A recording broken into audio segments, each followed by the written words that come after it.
Hey there, welcome to Board Game Hot Takes, the podcast where we give our immediate reactions to the hottest board games just minutes after playing them. My name's Tim. And this is Chris. This is Adam. And this is Steve. And today we're going to give our hot take review on the game we just finished playing, Barrage. But before we do, you know that if Steve is on with the rest of us, that there's a lot to say about this game. So let's jump in to a poll before we get into the discussion about Barrage. I asked this week on Twitter, as I always do, hey, if you're new to the show, follow us on Twitter at BG_hot takes. Every week I ask a poll question, and I would love for you to contribute and add to the percentages on here, but also leave some comments because we always read some comments as well. The poll question I asked this week, does game setup time impact your love of a board game? The three options I gave, number one, yes, I hate long setup. Number two is no, I enjoy setting up. And number three, depends on length of game. How do you guys answer this? As usual, not one of the options, but my answer was that it doesn't affect my love of the game, but it does affect the number of times I'm willing to play it. Because there's lots of games that I really enjoy, but I just don't have the time to, sit down for a half an hour and get things all broke down and set up. And actually, a perfect example that's on my table right now is Tainted Grail. That is a crazy setup game, and I am so afraid to take it down. I've been playing games all over the house and other tables because I don't want to take Tainted Grail down. It's going to take me too long to set it back up again, and it'll be 6 months before I play it again. So yeah, it doesn't affect how much I like a game, but it does affect how much I'll play it. Yeah, Chris, I'll add on to that. I'll say I think the environment affects it a little too. If you do have a dedicated gaming table that's away from everything, you can sort of put a game out there and spend 3 hours setting it up and just leave it set up for the whole year and go back to it and play it whenever you want. And then you don't have to worry about tear down, set it up, tear down, set it up. In my situation, I don't have much space, so I'm all trying to find these games that take 3 minutes to set up and have this deep thought and strategy. I can play them and pack them up before the baby comes in and starts swallowing little pieces and throwing spaceships all around the room and hiding things. So I think a lot depends on the environment that you have. In general, a game like Empires of the Void 2 is a perfect example for me. I loved that game. Well, I mediocred that game, but the setup time was 30 to 45 minutes, and then you had to tear it down. You had to deal this deck here and put this deck there. It detracted from the experience for me. So yeah, a game setup time can hurt the gameplay experience in the game itself for me. Well, I'm going to use Wonderland's War as an example. It's a favorite here for sure. And it doesn't affect how much I like the game, but it does affect when I can play the game. If I know I have somebody coming over to the house, I will set it up ahead of time.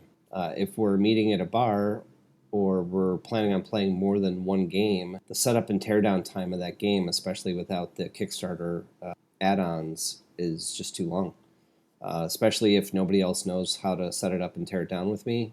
I have to do it myself. There's just going to be too much downtime. I love the game, and if I get the chance to set it up ahead of time, I will do that. But I don't take it to random game meetups because it just takes too long. The way I answered, I said depends on the length of the game because I think there's a lot to be said about, I don't mind spending some time setting up a game if I get a big experience, a big epic experience out of it. But I do mind if the game setup takes as long as the game play itself. If it's a long setup and then you just get this short little experience out of it, that's really frustrating to me. But in reality, I think I have to say that the game setup does impact my love of a board game sometimes. Steve mentioned Wonderland's War. That's a great example. That's a game that I have a lot of fun playing, but I've been not super excited about getting on the table because every time it takes a long time to set up and stuff and put away.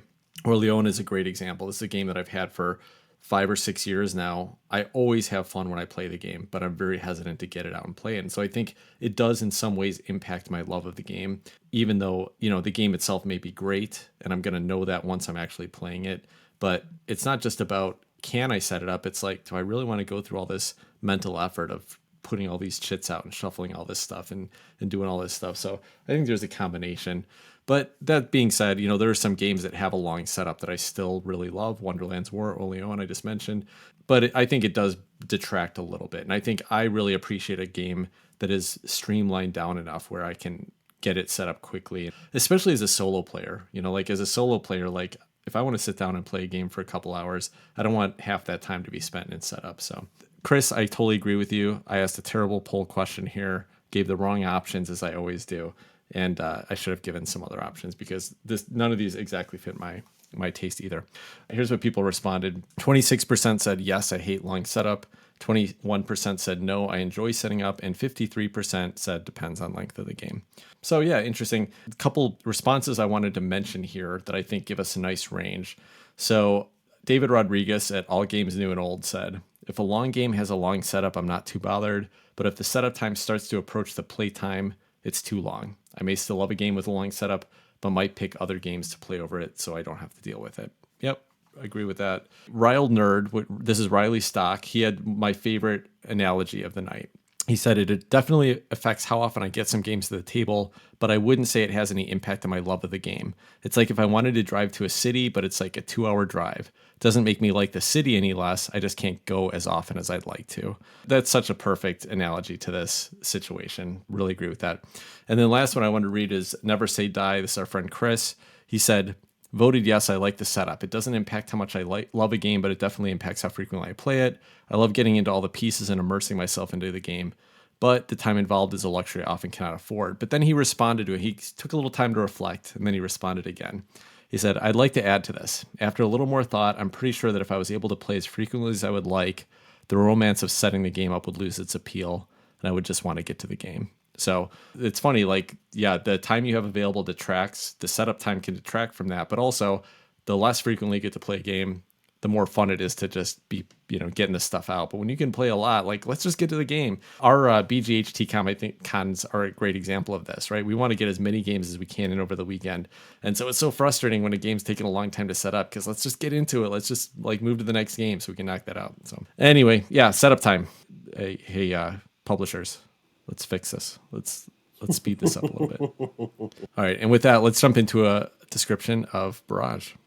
In Barrage, 1 to 4 players are energy barons in an alternate 1920s where dams are built by giant construction mechs and hydroelectric power is king. Each player will struggle to build critical infrastructure in the unforgiving environment of the European Alps to harness the power of mountains, rivers, and hopefully steal glory, fortune, and lucrative contracts out from under their rivals. Barrage takes place over a series of 5 rounds, with each round an opportunity for players to use their available workers to build the energy empire. This all plays out on a board that represents that most basic of physics lessons, the downhill flow of water. At the top, we get the mountains. This changes to hills, and then at the bottom of the board you have the plains. And along the way there's a series of interconnected lakes and rivers bordered by building areas where players can construct powerhouses, dams, and conduits. The basic means of scoring points in the game is the production of energy by connecting dams and powerhouses by way of these conduits, and then moving water through this apparatus to generate energy that can be used to fulfill contracts. But this can be tougher than it sounds, because your opponents are competing for the same building slots. And if you're not careful, you may find them diverting your water for their benefit. So over the course of 5 rounds, players will take turns placing workers either on their player board to construct buildings or on a common market board that gives players access to a number of other actions. To construct buildings, players will have to use a combination of workers and construction resources, mechs that function as either excavators or cement mixers. In a clever twist, once a player commits their construction equipment, the building becomes usable immediately, but the mechs are taken out of action through placement on a construction wheel. Those machines will only become available again when the wheel is spun 360 degrees. This essentially simulates the commitment of construction resources to the project until it's completed. Each building requires different equipment types, so players will also need to make sure they're allocating their construction capacity appropriately. So besides construction, players have several other actions they can take on the shared board. At the water management station, players can manipulate water to stage it for later production. At the bank, players can use workers to generate cash. At the workshop, players can rotate their construction wheel in order to return their construction mechs more quickly. At the machinery shop, players can build new construction equipment. At the contract office, players can secure contracts that they'll attempt to fill later as they produce energy. And finally, and most importantly, at the turbine station, players can move trapped water through their powerhouses to generate precious electricity. And when doing this, they also have the opportunity to fulfill contracts based on the amount of energy they produced. This will generate some combination of points and various other benefits. After the 5 rounds, points will be tallied, and the player with the most points will be the winner. Barrage was designed by Tommaso Battista and Simone Luciani and is published by Cranio Creations. All right, thanks for that description, Chris. Let's get into the gameplay and mechanisms of Barrage. The thing I want to talk about first is one of the things that I found most interesting about this game. So first of all, let me just pause to say that there is such an incredibly tight economy in this game that it is a constant frustration. It's a fun frustration, but it's still a frustration. And one of the things where I think it's tightest is in terms of your construction equipment, your mechs that are either excavators or cement mixers. Once you take them out of action to build something, they're out of action for a while. You put them on this wheel, and there's, I think, 5 or 6 times the wheel has to rotate before it finally gets back around to the point where you can use those mechs. And holy cow, it's like an eternity. I hate waiting for that. You're sitting there going, man, I just need one more conduit. I just need one more mech. But you got to wait and wait, or you have to spend way too much of your resources to build more mechs. Or you have to spend way too much of your resources to move that construction wheel around. So at the same time, it was a super interesting and demanding aspect of the game that I think really, really adds to the complexity here and the fun. So yeah, Chris, you're talking about the tight economy and a lot of those actions relating to that tight economy. And that's what stood out to me was kind of the coolness of these actions. And you have, 5 or 6 different actions. And one of them is distribute water at the start of the head stream. And it can be delayed flow or immediate flow. And you have the fun one is produce this energy. And maybe that'll activate some of these contracts. That's one of the other actions is get a contract. And it all ties in, right? It's this whole, you're going to manage your workers, you're going to manage your money, your resources, your mechs that go around this wheel. I thought the actions were cool. Yeah, it's worker placement, but it's more of like an action selection. How many resources are you going to dedicate to this action at this time? Do you want to do it now, or do you want to wait till later when it might possibly be more expensive? I just thought the whole worker placement action selection part of this game just stood out and was just fantastic to me. There's so many interesting mechanisms to talk about, but what I want to talk about first is the separation between the common worker placement spaces and the private worker placement spaces.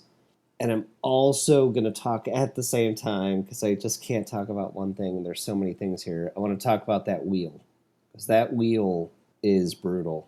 It reminds me a lot of Zilkin, but nobody else can mess with your wheel, which I love about it.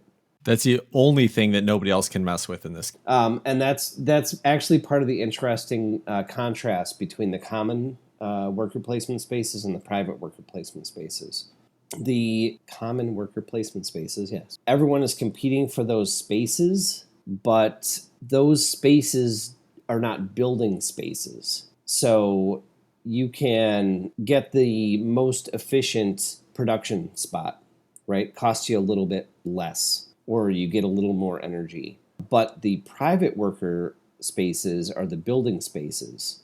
And those are the spaces where nobody else is going to compete for your worker placement, but there are limited building spots on the board. And so you still have to prioritize whether you're going to take a spot on the common worker placement board to get the cheaper cost or slightly bigger benefit versus building on your personal board and taking a building spot that will be blocked essentially for the rest of the game in most cases. Now, in conjunction with that, I want to talk about that wheel some more, because I just can't stop thinking about it. That wheel is so interesting. In this playthrough, I built some very expensive buildings at the beginning of the game. And those tied up my resources a lot. Not only does it take a lot of your resources, but the only cost-effective way to move that wheel is to build additional buildings. And once you've spent all of your mechs, you can't build any more buildings, and your wheel doesn't move until you've either increased your income high enough to move it during the income phase, or you spend your resources to move the wheel. And I just think it's such an interesting puzzle. So first, we were supposed to play this game several months back, and I read the rule book and watched a rules video on it. And I texted the team here and I said, guys, there's no way we're going to play this game. It looks so dull. It's like it's just worker placement. It's not even an interesting version of worker placement. I just want to mention that I was so wrong on that. The worker placement here is very tight and very interesting and very combative. I think this is where worker placement works really well, is when the spots are so important and every spot you take means you're giving up another spot. And this is a great example of it. So I was wrong there. But I want to mention what Steve mentioned about the wheel, and the wheel is really interesting. And I did the same thing. You know, you built an early building that was expensive, and then you put all your concrete mixers or excavators there or whatever, and then you didn't have them for 5 more turns. You know, for several more rounds, you had to spend a lot of stuff to move it around, whatever. The point is that this is probably one of the most punishing first plays of a game I've ever experienced, and that it's a very interesting game. I have a lot of good stuff to say about it, but I have to mention that it is also a rough first play. There's so many things that can go wrong here that you just don't even realize until you've actually experienced it. And the wheel is one of those things. The placement of your components out on the board, your dams and your power stations and all of those things, the way that other people can mess with your water flow and your production, it can be so frustrating on a first play. I'll just leave it there. Well, I don't want to leave it there. I want to keep talking about this. I don't want to leave it there either. Let's not leave it there. This is kind of the story of the night. And it really does come down. I mean, we can talk about all the different types of actions you can take and all that. But in reality, I think the real story is the tightness of the economy. It's the tightness of the worker placement spaces. I mean, it got to the point at the end of the game where it was so brutal that one difference in a worker placement space could have, changed the game in one direction or another. In this one, Adam and I ended up tying, and then he won on the tiebreaker. And what it came down to in the last round, we both were set up in a couple different places where we were able to generate electricity because we had water stored up. And he did things a certain way. He was a little bit more efficient. And he ended up getting the worker placement spaces. Well, actually, the three of you ended up using those to the point where when I finally had the chance to go in there and do my big production action, there was only one space left. And it was the one that gave you a 1 point reduction on your energy production. It was 1 point away from being able to fulfill a contract, which would have given me 8 more points and a bunch of other stuff too. That's the kind of stuff that's going on in this game. And what's funny is, Tim mentioned that we had talked about this one a while back. The thing I remember you saying, Tim, was not that it sounded dull, but that it sounded mean, that it's going to be one of these games where everybody's just getting up in everybody's face. And I was wondering, because, it is absolutely that kind of a game. And I will mention, we were as salty on a game night as we have ever been playing this game tonight. There were words had. It was a couple times, and not like bad. We're all in this for the fun. But people were getting pretty intense about it. And I think that is kind of par for the course with this game, is it gets hackles up. There's no doubt about that. Chris is laughing about this because he was the meanest of us all tonight. But I will say that, yes, I thought it was going to be mean and not fun. It was very mean, but it's a very fun game. So I got half of that right. One man's mean is another man's fun, strategic interaction. And that's what I thought this game was a master's level design in. You had ways to harness this water and hold it and then shoot it through your conduits and make all this energy. And then you could put a dam upstream and capture that water before it could go to the next person. And you could divert it over here, do this with that. The whole control of the water and how that forced the interaction on the other players in the game, I thought was absolutely the star of the show for me. You have these conduits that can take water from the left stream and shoot it over to the right stream. You can take it from this little pond and put it up in this little powerhouse and shoot it out in this little pond. You got to really keep your eye on where the water's going to go and how to manage that to make it work to your advantage. And that was such a fun puzzle and something to be aware of as you're playing this game. And yeah, that's a lot of interaction came from this. You'd had to be aware of someone could block you out, and then how are you going to prevent that from hosing you over the next few rounds? I loved it. I loved that puzzle. The interaction was outstanding for me. Yeah, I think that one of the interesting things about what you just talked about was that you do have to keep your eye on the ball, but early in the game at least, you do have alternative routes you can go. If somebody does try to block you, they give you enough building spaces. It's going to cost you more, might cost you an action, but you can still change the course of the water. You can still change the course of the game. The other thing that we haven't talked about very much yet are the contracts. And I want to talk about two things here. I'll just mention the government contracts first because we never executed a single government contract. They are super powerful, super expensive, and I think it's indicative of the fact that we don't really know how to play this game yet, that we could not execute a single government contract. But also, the variety of the private contracts is significant. You need to pick the private contracts that are going to benefit your strategy, and you have to think 6 turns ahead, not only about where you're building and how much your workers are going to cost, but how do you execute those contracts in the correct sequence so that you can utilize the benefits effectively and not have to spend resources or wait until the next round so that you can take your next action. A lot of stuff going on, super interesting. I loved it. So I just love the bonuses in this game. Like, it's not like everything you do gets a bonus, but there are the right moments where, you do some production and you'll get a bonus. When you fulfill one of the contracts, like Steve was mentioning, or when you build a building, you get a bonus, but it's also a recurring bonus that happens during income.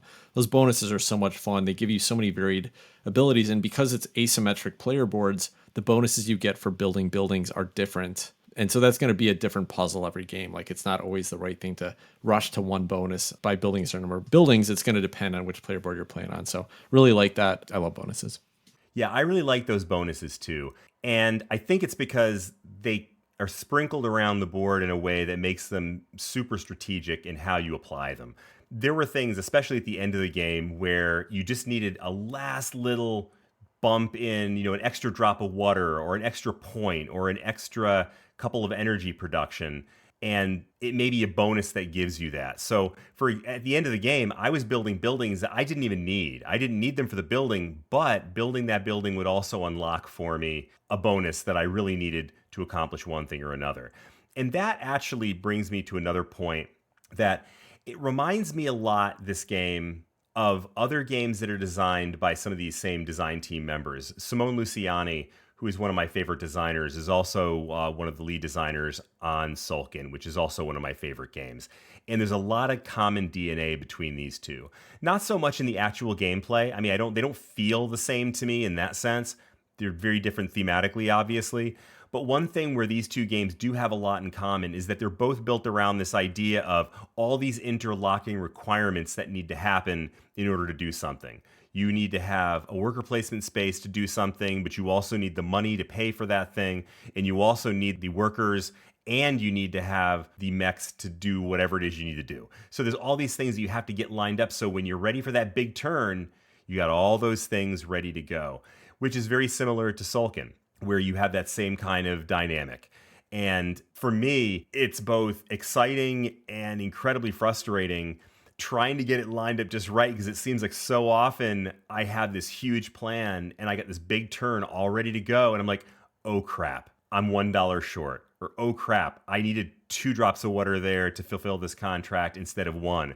The same way in Sulkin, I find myself going, oh crap, I'm missing 1 stone, or I was supposed to have another corn, or I'm going to lose 20 points when I have to pay my workers, or I have to feed my workers. And that is, I think it's a testament to what a good puzzle this game is. It's frustrating as hell some of the times, but it's also, I think it's going to give this game a lot of replayability.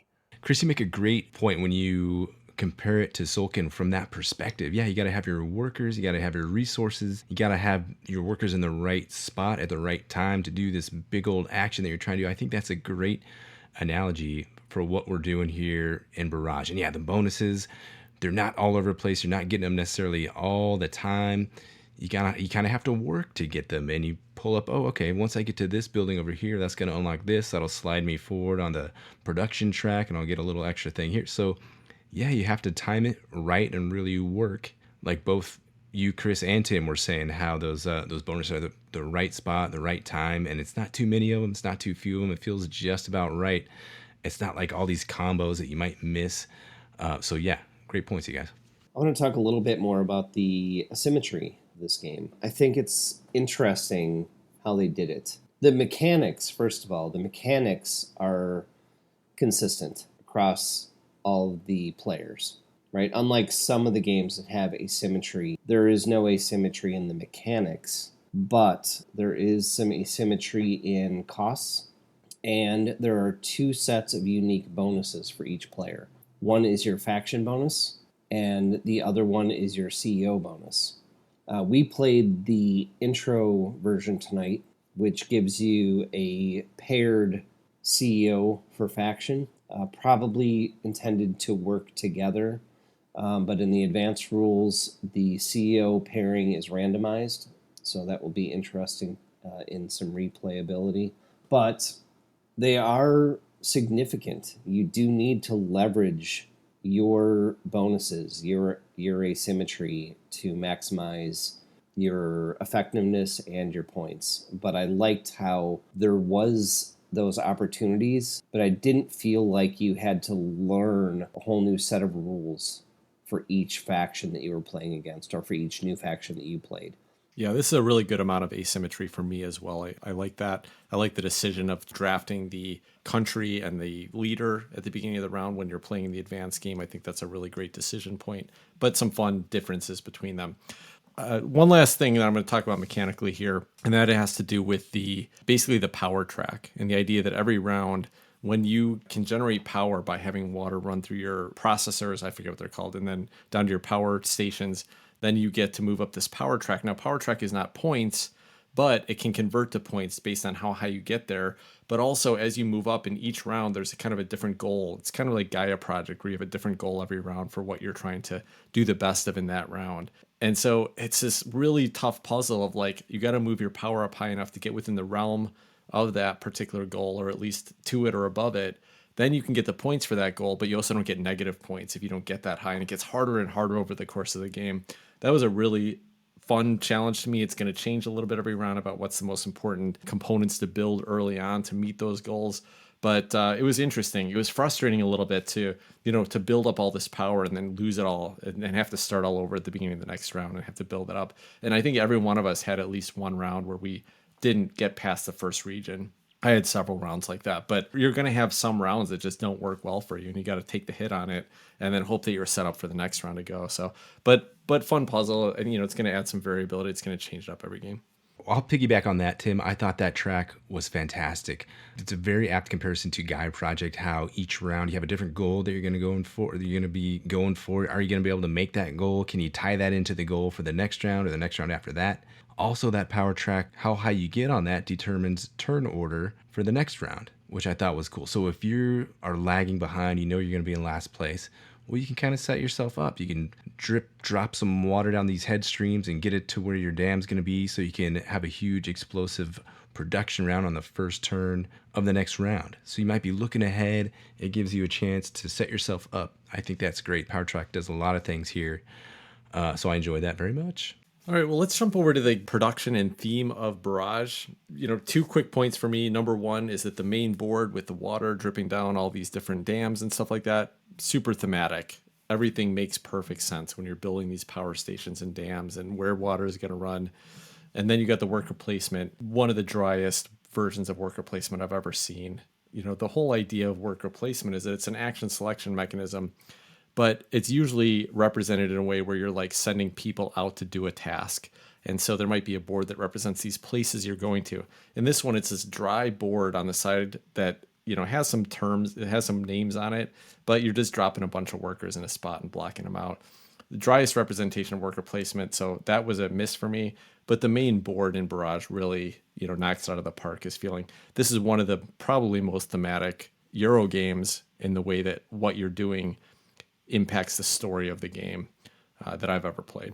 So, Tim, the contract office and the workshop aren't interesting enough locations to send your workers? I mean, come on, man. Take it easy on these guys. I don't know. You thought it was dry. I thought it was efficient and effective. It's laid out so nice and easy. You can see exactly what's going to happen, how many spaces are left, how expensive they're going to get as the round goes on.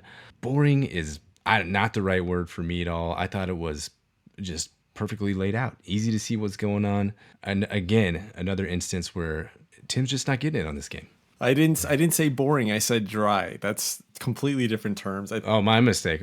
Dry. Did you say dry? There's all Excellent. kinds of water all over there. Hilarious. Yeah, come on. Excellent. Well, my dams were very dry this game. Hey, one thing I want to go back to, because I think we've kind of skipped over the fact that this is not just building dams and stuff. This is an alternate universe game. And I think that is incredibly interesting. I just love games like that. I think they're super cool. And this one's set in like the 1920s. The visuals of this game, I mean, the box cover of this thing just knocks me out. I love the art in this. The look of it is so interesting. And I picture, these kind of Tesla coils and these giant towers shooting lightning off into space. And I don't know. I'm charmed by it.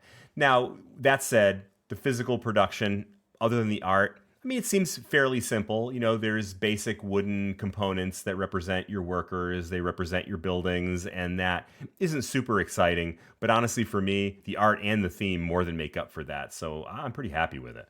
Yeah, Chris, the art and the theme, to touch on that, it all fits nicely, and the theme fits in so well with the mechanics. Tim, you mentioned it. It's one of the rare Euro games where the theme makes sense with what's going on. Water is flowing over dams and producing energy. That can't make much more sense than that. So I thought that was great. And then to touch on the production a little bit, it looks like this board is in a few different sections where there's dual layer game board as well, where the pieces slot into these different chunks. So it's kind of like your smartphone ink or your Polis board, where these individual pieces will fit right into the board so they won't slot around or anything. And it looks like that third level is physically higher than the mid-level, which is physically higher than the bottom level. So you have that neat kind of 3D effect just to help you visually see which way the water is going to flow and kind of how things are going to meander downstream. Yeah, so we played on BGA tonight, and I thought that was a great experience, especially for learning to play. It won't let you make incorrect moves, and there's a lot of opportunity to make incorrect moves. But I did see that the physical production does have a lot of the dual layer boards. Looks really good in terms of quality. In terms of interesting things happening in the game, to touch on last week's topic, Toy Factor, I felt it was pretty weak, but I don't think that necessarily detracted from the game. There was already a lot of stuff going on in this game, and even though, to use Tim's terminology, it was unquestionably dry, in my opinion, that's okay sometimes. There's so much other stuff happening here that, unlike Rising Sun, where it was just all, like, every component was just interesting and not that this wasn't well designed, but interesting and popped, right? Like, the cards popped, the art popped, the tokens popped.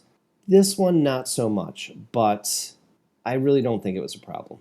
I do think it was pretty neat that everybody had their own power station meeples, and Chris's were like little boobs, so that was cool. Also, Chris is shaking his head at me right now. The little excavator and concrete mixer tokens are cool. They're like little mech looking tokens that represent the resource that you're spending on those. Yeah, I don't know. I think it's a above average Euro, like classic Euro style production, but below average for today's modern productions of flashy, bright themes and production. So it's in the middle. I think it's fine from a production perspective.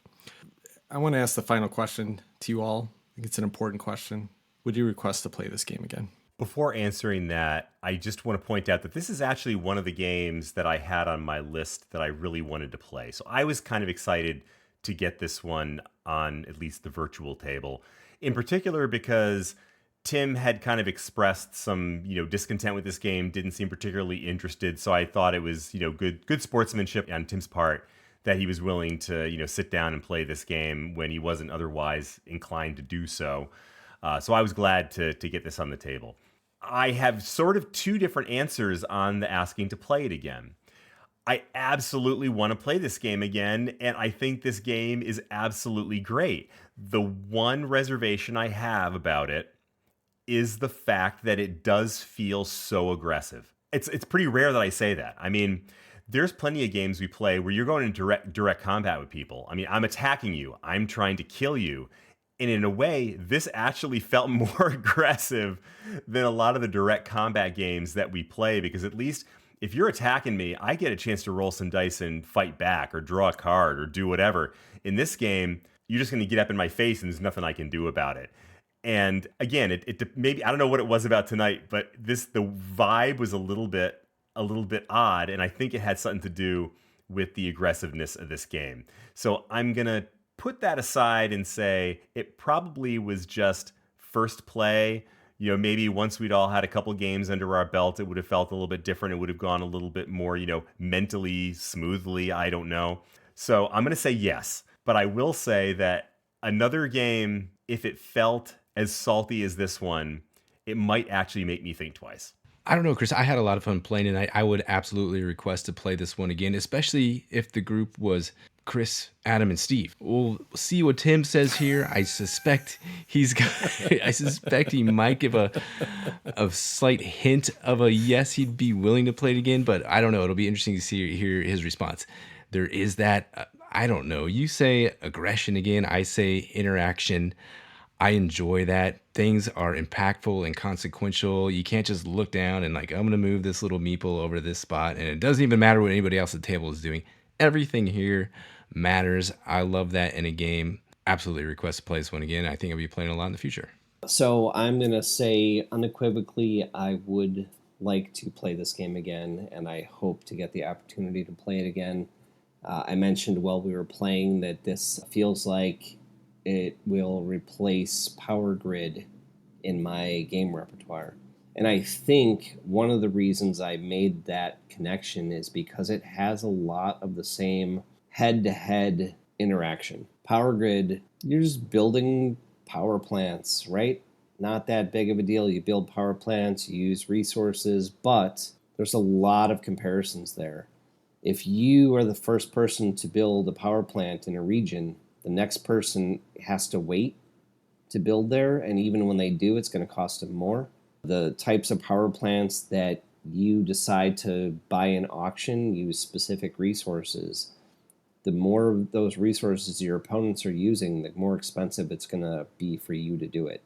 So even though you can buy whatever kind of power plants you want, the choices you make are directly impacting your opponents, and you're making those choices because you know it's going to impact your opponents. And that is part of the puzzle. This is not a solo game. This is a game about figuring out how to work around the fact that your opponents are going to get in your way. They're trying to do the same kind of stuff you're trying to do. There's some space to maneuver, but it is a pacing game, and it's a pacing issue, and that is part of the puzzle here. Chris, I appreciate you calling me a good sport for agreeing to play this game tonight, because I was anything but a good sport tonight as I complained the whole way through the night about how frustrated I was. And I've never been, I think, more frustrated on a first play of a game. And that, the things that I did, just you guys intentionally, in most cases, I think, were able to block me and stop me. And I didn't know to expect that on a first game. And that was really harsh. It was really frustrating. But the game is fantastic. The game is great. And I can't wait to play it again. I loved this game. I hated this first gameplay of it. I think that with the next game, I could better anticipate what the possibilities are, what the risks are, and things like that. And so I will be requesting to play this game again. I think it's an amazing game. I will probably never request to play this with someone that's never played it again, especially after I have several more plays, because I think if I have several more plays, there's no way this is a good game for the person I'm teaching it to. And that's a challenge. I think that is a flaw of the game. Also, I don't like games where I spend a lot of time building up my thing. Euro games where I spend resources, a tight Euro game where I spend resources, collect things, plan, and then somebody else can get in my way. But that's what this game is, right? And you have to go into it knowing it. Now that I know that, I'm excited to try it and see if I can mess with other people, and excited to see if I can like do things in a way that I can't be impacted in such a major way by other people. So I'm excited to try it again. I'm excited to play this game again. It was really cool. It reminded me a lot of Gaia Project with the different interconnected pieces, just like the Jerks version of Gaia Project. But it's also really cool in a lot of ways. So I'm excited to play this game. It's better than I expected it was going to be. When I read the rules on it, that it was going to be a dry, mean game, and it is a mean game, but it's a very exciting and interesting set of mechanisms that I think work really well together. So I'm excited to play this game again. Believe it or not, I know you guys heard a lot of swear words from me tonight. I apologize for that, but I'm looking forward to it. I think it's a good game. Surprising. So I think I can change my answer now to an unequivocal yes. I as long as Tim can control himself, I would love to play this game again.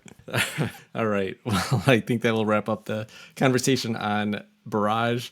Let's move into a Barrage-themed cocktail and some games we've had on our table right after this.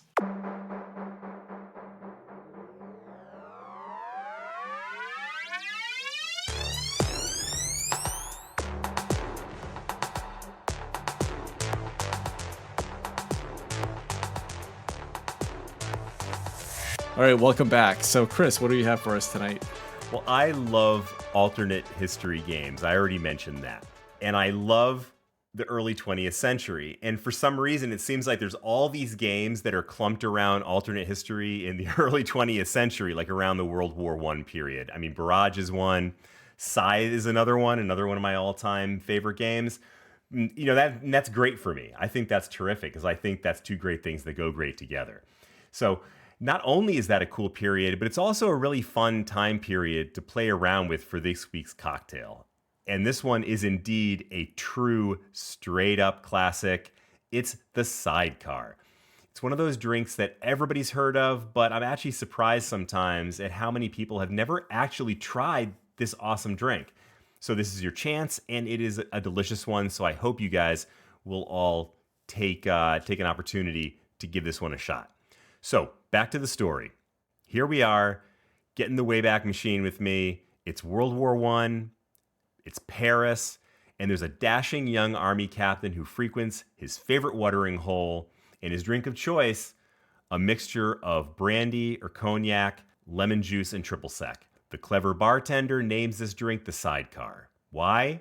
Because that was the captain's transportation of choice, of course. I mean, after all, how else are you going to roll, right? This creates quite a picture, doesn't it? So this is a time when there was a lot going on in the cocktail world. And frankly, there are also a lot of tall tales about how these drinks were created and by who they were created. The point being that nobody actually knows for sure whether this story is true or not, but it sure does feel good when you're sipping a Sidecar during a stressful game of Barrage. So here's what you're going to need.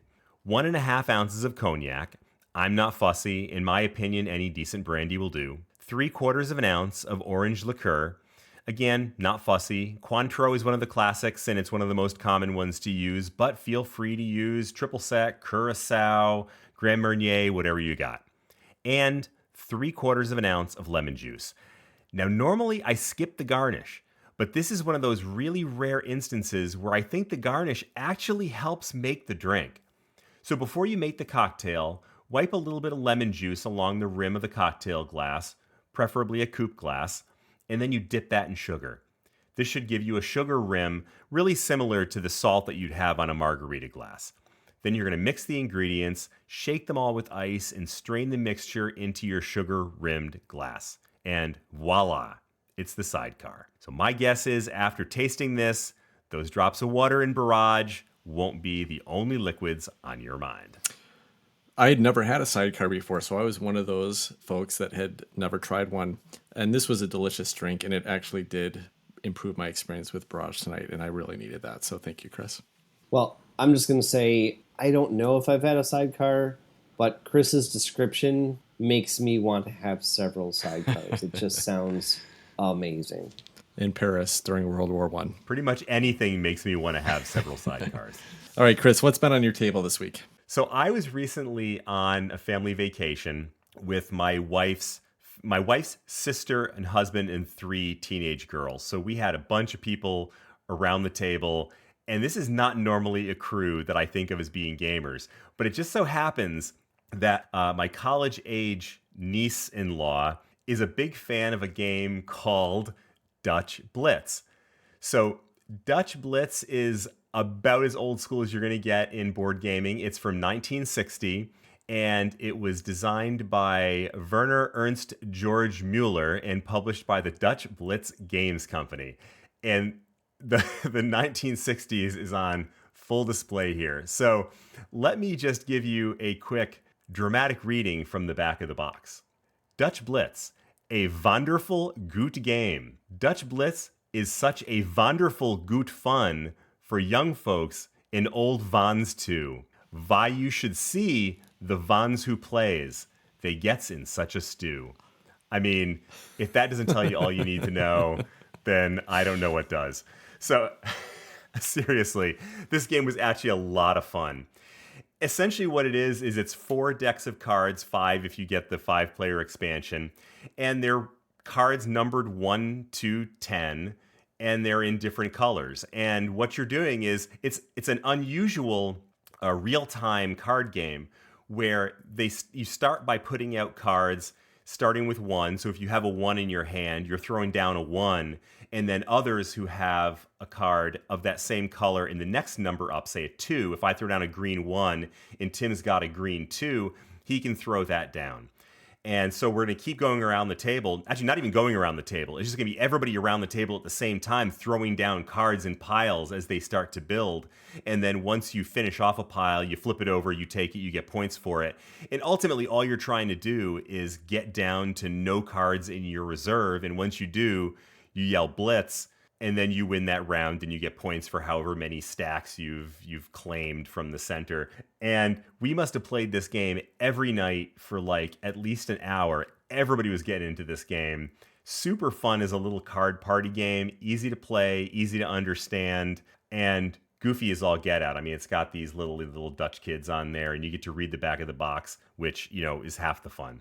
So a fun game, and I actually think I'll be picking up a copy of this myself, so I'll have it for the next family get-together as well. And the next BGHTCon. Chris, I've never heard of this game. I'm looking at it here. It looks like a deck full of joy. Sounds like a deck full of joy. Nightfuls of joy. Did you ever play that game Speed when you were a kid? It's played with a traditional deck of cards, and I've only played it just a 2-player game. It's similar. You have a card that's face up, and you're trying to go either up or down, and you're trying to put all these cards out and just get rid of all the cards in your hand before the other person. And that's how you win. Is it similar to that? You know what I'm talking about? Yeah, I mean, I haven't played the game you're talking about, but it does sound very similar. In fact, I kind of wonder if maybe it's just a version of Dutch Blitz, or Dutch Blitz is a version of Speed that just uses a special deck. I mean, really, you could play Dutch Blitz by taking 4 decks of cards, pulling out all, or actually 1 deck of cards, pulling out all the, 1 through 10, or the ace through 10, and then instead of having colored cards, you just have the 4 different suits. So you could do the same thing for cheaper, I guess. But you wouldn't have the cool box. I think they missed out on a great opportunity to call that movie with Keanu Reeves and Sandra Bullock chasing after Dennis Hopper, Dutch Blitz. I think that would have been, perfect. That's you're coming out with some classics on these last couple episodes, Tim. I'm gonna have to start writing these down. These are great. Anyway, the game I've had a few games on my table, which is a rarity for me, but the game I would like to talk about is called Age of Galaxy. I mentioned this on one of the previous episodes way back when. It is a Kickstarter game, and it funded in November, and here it is only a few months later in August, and it arrived at my door, and I was like shocked. I remember I mentioned it, and you guys kind of brushed it off. Oh yeah, let me know how that goes. Sounds like a joke. And I bought it as kind of a whim, another space game. Here he goes, Adam, buying some space game, hoping to find a little 4X in a tiny little box. Well, you know what, guys? That's exactly what this thing is. It is absolutely freaking delightful. I would say it's a pocket version of the game, but it's the only version of this game. It's this tiny Box maybe 4 inches by 6 inches, if that. And it has so much depth in there, so many combos, so many cards, so much variability, and a lot of interesting decisions. And I mean it, like legitimately tons of thinkiness going on in this game. Who's this designed by? Let me get that going here. The designer is Jeffrey CCH, and the publisher is Ice Makes. There's an artist listed here. I want to mention him, Samuel Horwitz, because the art I think is outstanding and it brings me in. While we're talking about the art, I'll talk about the cards. There's all these different cards, i.e. factions is what they're called in this game, and they're all unique, different species on each one, and they all do some things below that, some actions. And below that, there's a little strip of terrain that kind of represents the planet they're from. That's on each card. There's a character and a little strip of terrain that's just enough to bring me into this little game. So what are you doing? There's a bunch of resources. Well, not a bunch. There's a few resources. No, not even a few. There's 2 resources. There's ships and there's money.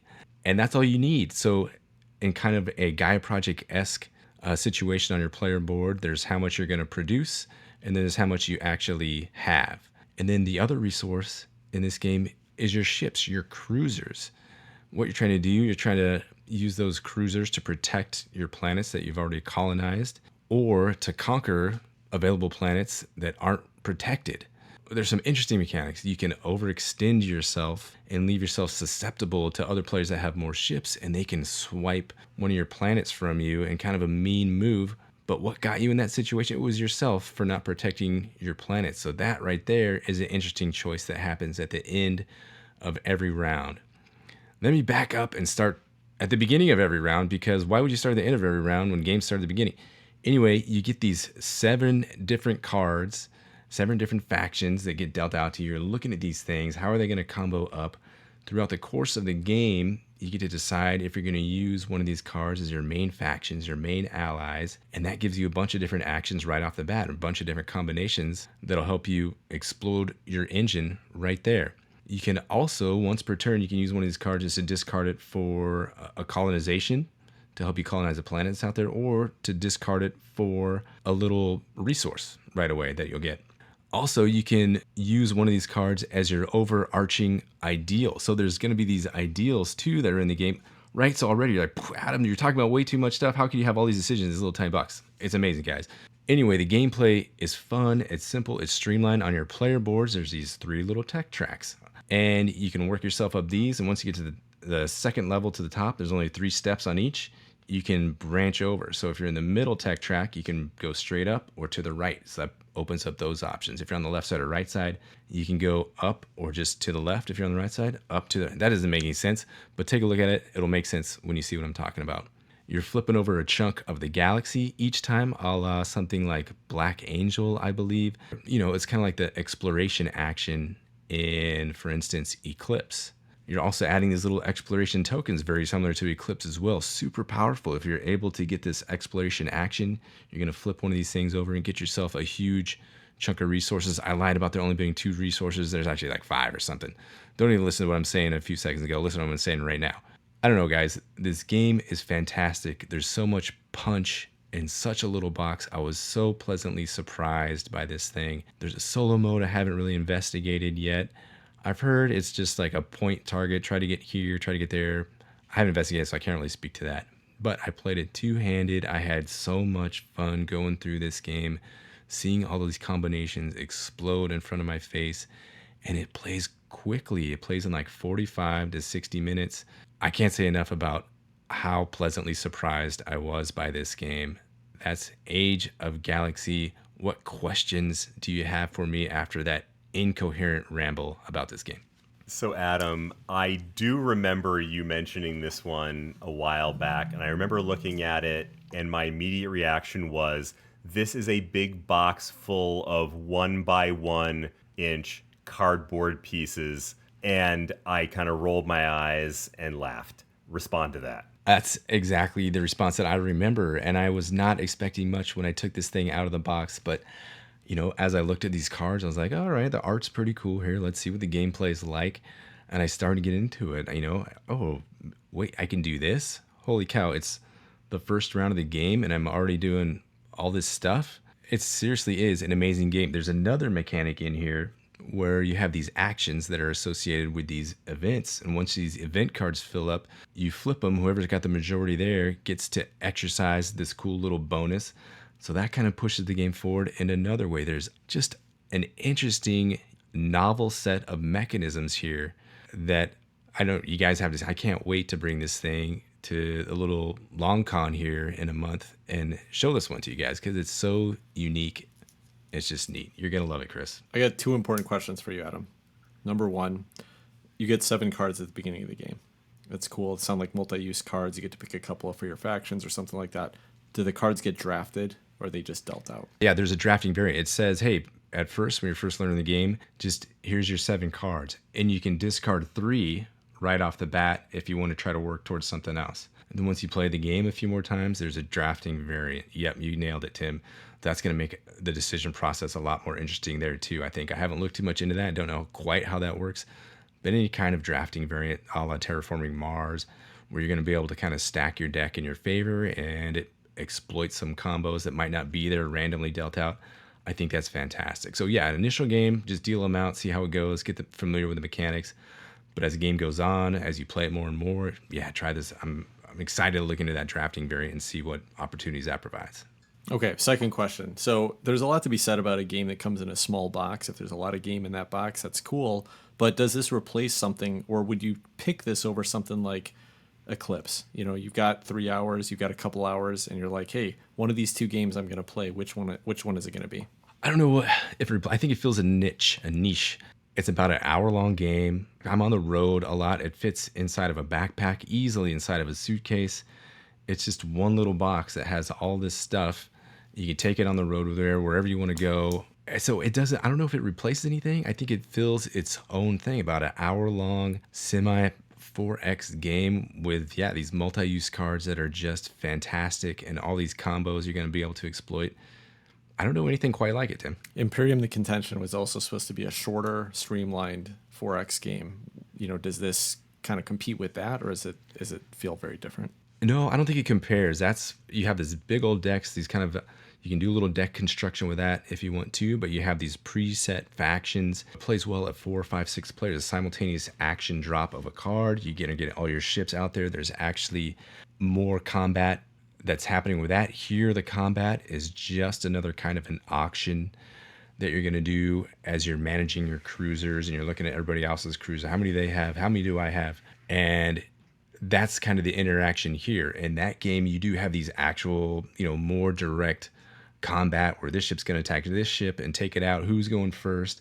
So it's different. The interaction's different. And that's as much as I can speak to that. I think I am answering your question, but maybe not. Well, you got me intrigued. I'm excited to try this. Sounds fun. Cool. I gotta say, this is so far the game that I am most interested in playing at our next con that I have not played before. I'm looking forward to a lot of games that we've played once or twice that I want to play again, but this is the one that I haven't played that I'm most intrigued by. I'm excited to show you guys. Now that I've hyped it up a bunch, I'm sure it's going to fall flat and you guys will be like, Adam, another pooper of a game you're showing me. But I hope not. I hope you guys like it.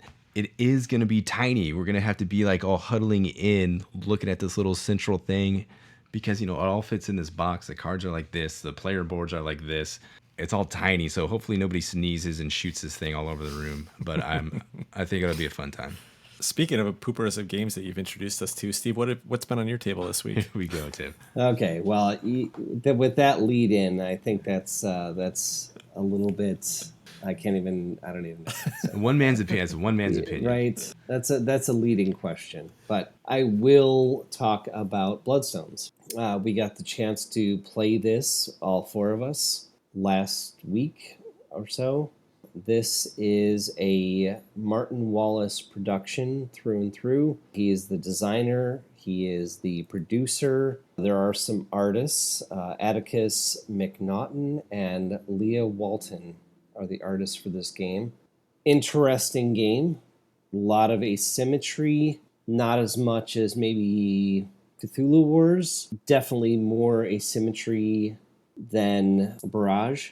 Unfortunately, that is one of the mechanical problems with Bloodstones. the combination of the map layout with the asymmetry of the unit powers makes this game pretty much a dice roll.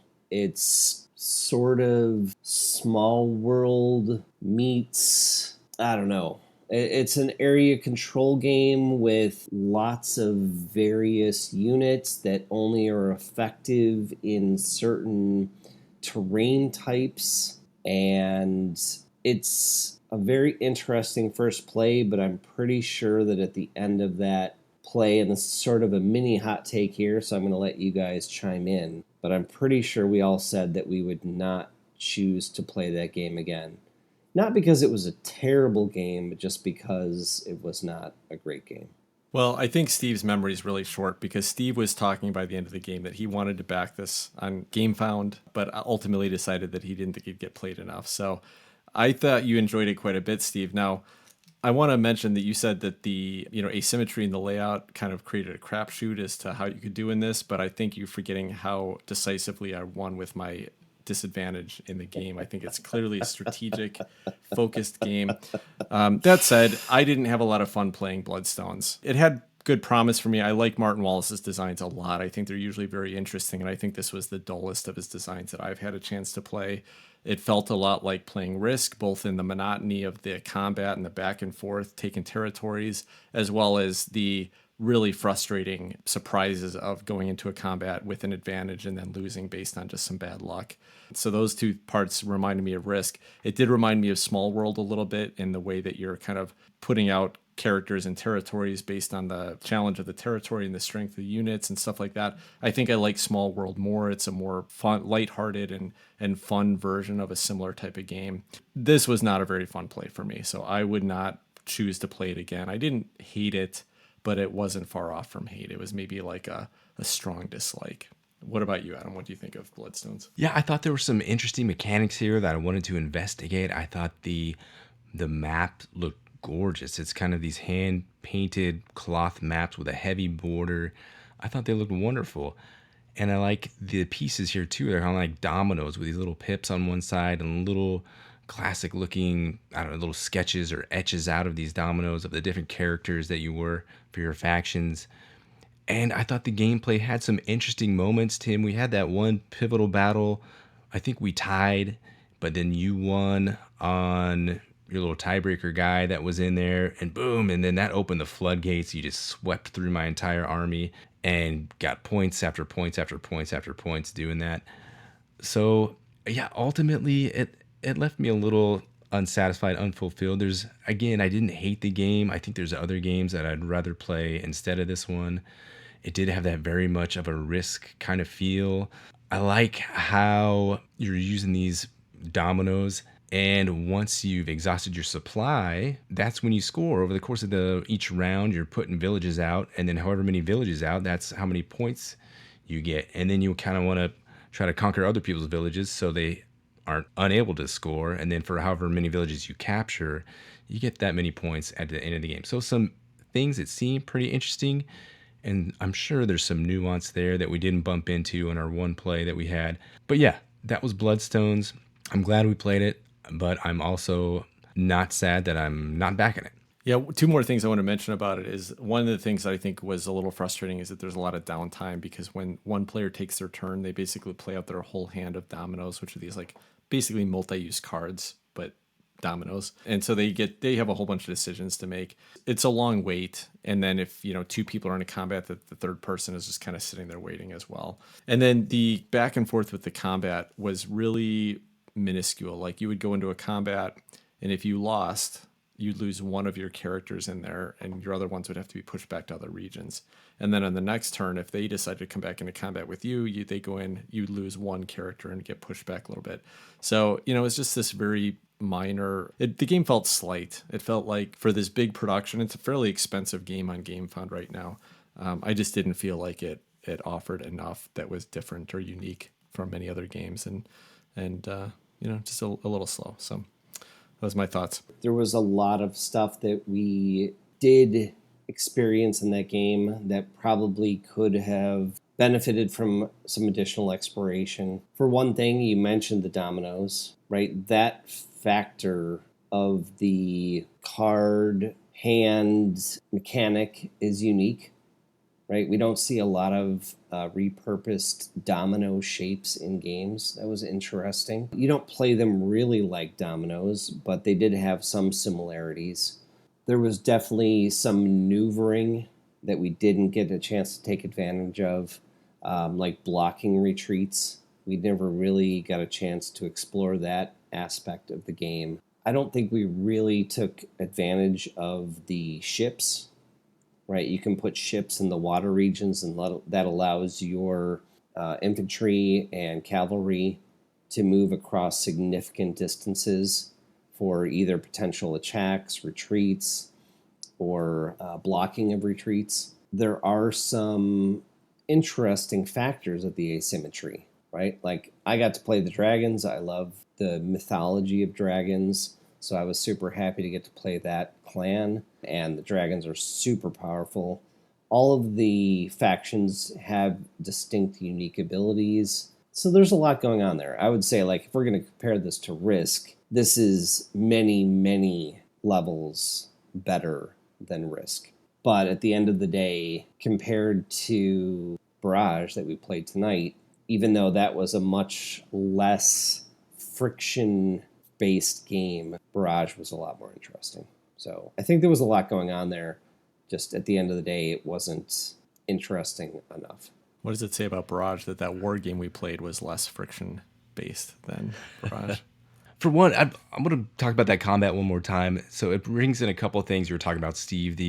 So Tim and I had this combat. It was pretty pivotal. I wanted to try to do this, surround Tim's entire army. That way, if I won the combat, all of his players are wiped off the board because he has nowhere to retreat to. So that seemed kind of neat to me. So I did that at the expense of having majority of characters in that battle. I think we had the same number of characters in that battle. What does that mean?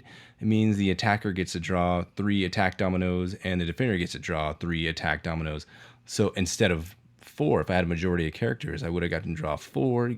You only play 3, but having that 4th domino gets you more options. And then with those dominoes, you can replace one of those. So if you got like a level 2 domino from an attacker, you could replace that with one of your dominoes from your hand that had like 4 or 5 pips, add your strength in combat, and boom, then whoever has the most combat points wins the combat. So that's kind of how that went down. Yep, I did this little gambit, lost the combat, and that's when the floodgates were open and Tim just crushed me. So yeah, if that sounds interesting to you, that kind of gameplay, those kind of mechanics, this might be for you. I thought the player boards were clean. All the information is right there on the player boards, easy to decipher. It's well laid out. I mean, so I think this game is for people who like that, I don't know, sort of advanced Risk, asymmetric factions, sort of classic board game. It felt very much like a classic vintagey style board game. So if you're looking for that, this game might be for you. All right, well, let me talk about a game that I've had on my table recently, which is a vintage classic board game. This is from Stefan Feld. I think it's from like 2010, 2011. But this is Notre Dame. This is my number 2 Feld game at this point, right after Castle of Burgundy. It's a lighter game. You're basically running an arrondissement in Paris. So your board is laid out where you've got the Notre Dame chapel right in the middle of the board. And each player has a little region around that they're trying to run the most successfully. This is a drafting game, so each of these regions has about 6 different spaces in the board that represent different actions you can take. You can, take an action to get coins. You can take action to get more action markers to put on the board, etc. And then you can also take an action to put a space into Notre Dame, which is like this area control thing. Whoever has the most there at the end of the round gets some points. But it's a drafting game. Everybody starts with the same 8 cards in their deck that represent one of these actions that you can take. At the beginning of each turn, you draw 3 of those. I think it's 9 cards, but you draw 3 of those cards, and then you're going to pick one, pass the other 2, take 2 from the next person. You're basically going to draft 3 cards each round, and then you're going to play 2 of those cards.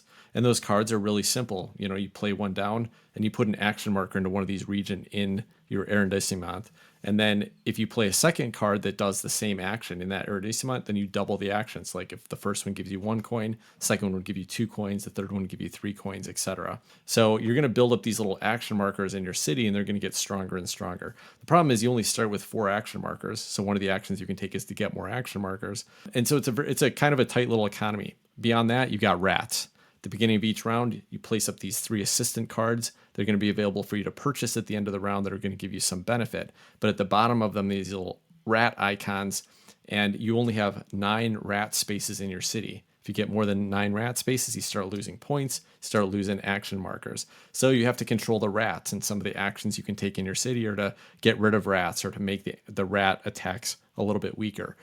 So it's something you got to watch for, you got to plan for it. This is a really fun game, and I've played, I think, half a dozen times over the last 2 weeks since I picked this game up with Jen and Danielle. The 3 of us have been playing a lot of this. Great at 3 players. I think it's great at 4 players. Super fun game. You can knock it out in about 40-45 minutes, and it's a great little experience. It's ugly as all get out. This is a classic Ravensburger, Steffenfeld game, but really, really fun gameplay. Set in a city that I love. I love Notre Dame. If you want a lighter Steffenfeld game, this is the game that I would definitely recommend. I'm just going to say that sounds like it hits a lot of your like points that you love about games, right? The card drafting, the action multipliers. I mean, it just sounds basically perfect for you for a lightweight game. And don't forget the rats. And the rats. I mean, you can never have too many rats. Yeah, Tim loves rats. Everyone knows that. No, serious question for you guys though. It's a short description, but we're going to be getting together in a few weeks. Does this have any interest at all to you, or would you much rather be playing something else rather than this fun little light drafting game? Those types of games, when you describe them, they never sound interesting to me. But then sometimes I play them and they are interesting to me. So I don't know. I don't know what the answer is then. I think I'm going to bring it. And then if it's like we've got like half an hour, 45 minutes before we want to go get something to eat, I think we'll throw this down. I think you guys will actually have a really great time with it. I think this is a great game. I think you guys will enjoy it. It doesn't sound exciting, but I think it's a fun one. Tim, I went to a game night one time and ended up playing Magnificent or Fantastic Factories or something. And over at the other table, everybody was laughing and John and having a grand old time. And I was like, I don't want to be playing that game because this game is not that fun. And I looked over and everyone's talking about rats this and rats that. And it was Notre Dame. It sounded so much fun. I would love to give this one a try. I've been wanting to play it ever since that day. So it's stuck in my head. I'd love to try this one. All right, cool. That settles it. It doesn't sound super unique, but I love trying new games. And what better new game to try than one that only takes 45 minutes? Exactly right. Even if you hate it. And you love it. So that's a great recommendation. I hope you do bring it, and I hope you get a chance to play it. If you love it, we'll love it. That same goes for me to you, Chris. All right. Well, I think that will wrap up this episode of Board Game Hot Takes. Hope you enjoyed the show. If you did, please rate and review us on Apple Podcasts. We'd love to get your feedback. We'd also love for you to interact with us on the various social media platforms that we hang out at, primarily Twitter at BG_Hot Takes. But you can also find us on Facebook at Board Game Hot Takes or on Instagram at BG_Hot Takes. Until next week, take care, everybody. Good night, all. Bye-bye. Have a good week.